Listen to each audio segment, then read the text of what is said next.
30일 먼저 보는 재미일보입니다. 코로나19 관련 긴급재난지원금 지급을 위한 2차 추가 경정 예산이 30일 국회 본회의에서 의결됐습니다. 5월 11일부터 온라인 신청을 시작해 5월 13일부터 지원금을 받게 됩니다. 정부는 신청 대상자와 지급수단에 따라 현금과 신용카드와 체크카드, 지역사랑 상품권, 선불카드 형태로 긴급재난지원금을 지급합니다. 지급 액수는 1인 가구 40만 원, 2인 가구 60만 원, 3인 가구 80만 원, 4인 가구 이상 100만 원입니다. 한편 신청 개시일부터 3개월 안에 긴급재난지원금을 신청하지 않으면 자발적 기부로 간주해 고용보험기금 수입으로 사용하게 됩니다. 30일부터 황금 연휴를 맞아 제주 지역 하늘길이 활짝 열렸습니다. 항공편을 통한 입국객이 급증하면서 코로나19 방역 태세도 강화하고 있습니다.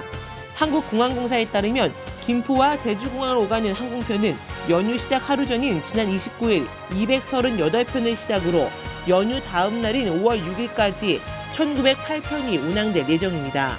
연휴 기간 18만 명의 관광객이 입도할 것으로 예상되면서 제주도와 유관기관 공직자들은 연휴 기간 코로나19 방역에 만전을 기하고 있습니다. 제주특별자치도가 지난해부터 전기자동차 충전구역 주차 방해 행위에 대한 단속에 나서고 있지만 효과를 거두지 못하고 있습니다.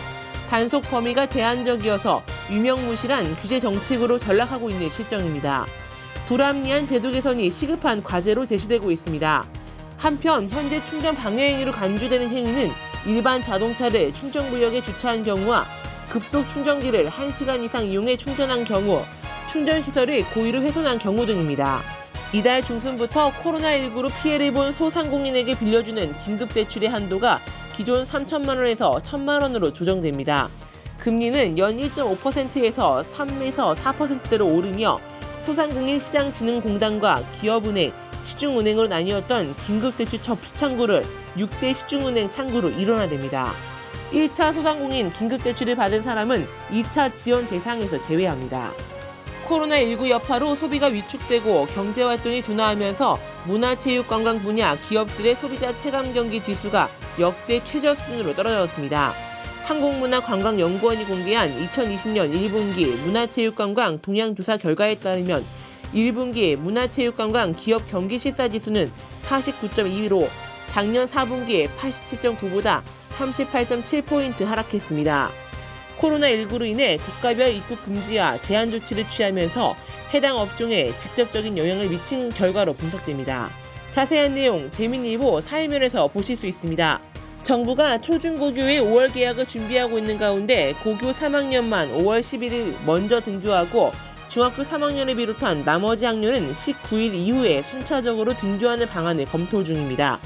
중앙재난안전대책본부는 현재 사회적 거리두기인 코로나19 대응 지침을 이르면 오는 6일부터 생활 속 거리두기로 전환할 계획입니다.